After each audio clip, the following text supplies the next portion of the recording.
G'day and welcome to Clayton Today. I'm Rod Earnshaw, and in this series we're looking at how to do church. Our topic for discussion in this episode is world mission. John Wesley famously said, "The world is my parish." 250 years later we need to ask, have we really understood him? What is the local church's role in world mission?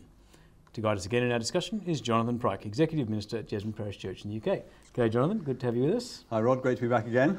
No, very good.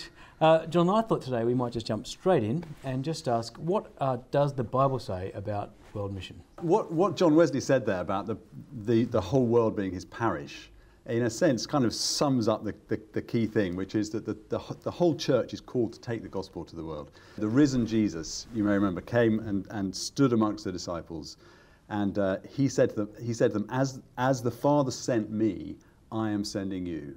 And then he breathed on them and said, receive the Holy Spirit. So mission is all about being sent by Jesus. It's being sent in the way that Jesus himself was sent. So he laid down his life out of love for the world. We are to go to all the world. So Jesus later on said to the disciples, go and make disciples of all nations. So we'd go to right throughout the world with the gospel.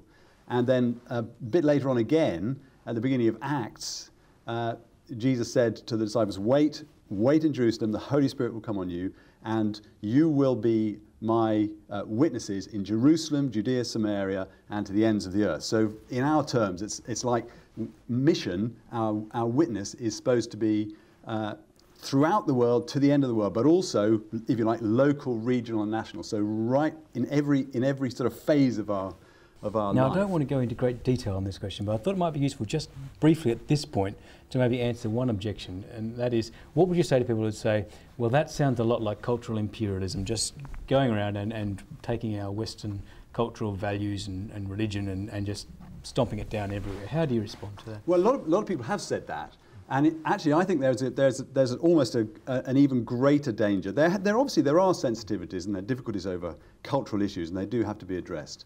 But in a way, there's a real danger of getting so hung up on what you might call sort of post-colonial guilt that actually we stop obeying the command of Jesus, which is to take the gospel to the ends of the earth. And the really crucial thing to remember is that what it is that we're taking. We're taking Jesus. We're not taking our culture. And it's true that we shouldn't be seeking to impose our culture. I mean, things have changed so radically now anyway that that kind of cultural exchange is much more mutual than it used to be. I mean, you're a classic example of that. You are here as a sort of overseas missionary all the way from Oz to England. I do hope that you're not going to try and impose your Aussie culture on us here. Well, I certainly hope we'll be winning the cricket when it comes to that. But let's move swiftly on, Jonathan, if you don't mind. I guess the other question that comes on from what we've just been saying is, if it's so clear that we need to be taking the mission into all the world, how do we go about doing that? We need to understand that the nature of world mission has changed really radically. So people tend to think of world mission as being, there's us Christians over here, there's the pagan world over there, there are missionary societies here, and the missionary societies send these special people called missionaries to the pagan world, the other side of the oceans.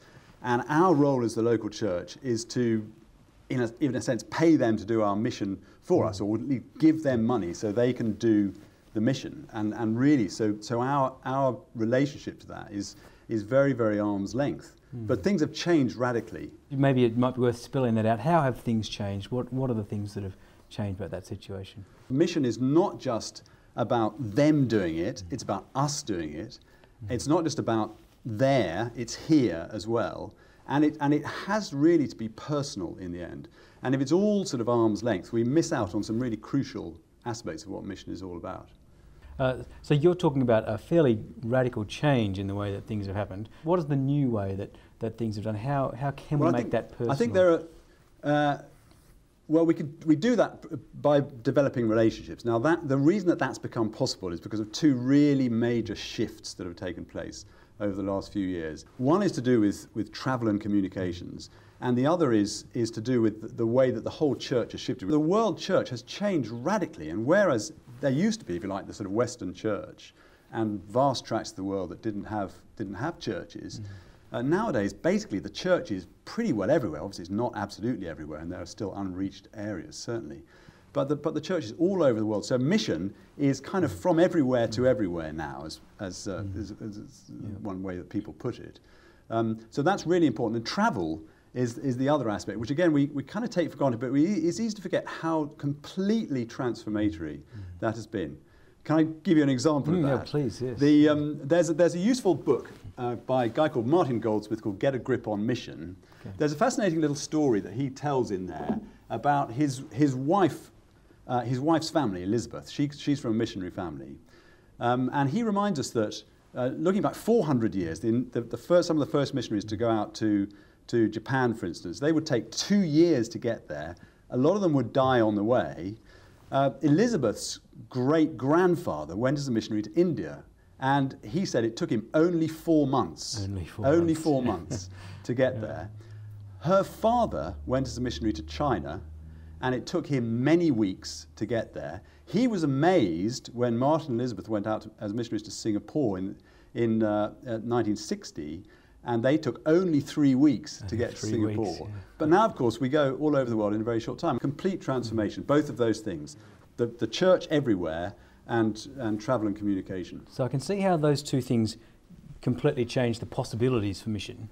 But I'm not quite sure you've quite answered the question that I wanted to get to, which is how then do churches do mission? How do we make that? How does that enable mission to be no longer at arm's length but personal, as you've mentioned? Well, I think local churches need to be actively and directly engaged in mission themselves. And they can do that by establishing partnerships with other churches around the world. Do you want to give us an example? What would that look like in practice? Maybe you could tell us what you do here. I mean, we have one example.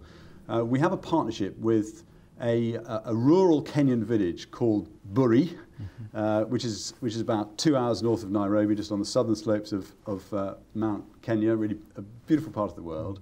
And we've had a partnership with that little rural church for, in fact, next year it's 25 years since that's been going on. Started just with personal contact, and we've been very regularly, probably most years since then, people from here have gone over there, people from there have come over to here. And obviously we do have more money than them, so we can share that with them.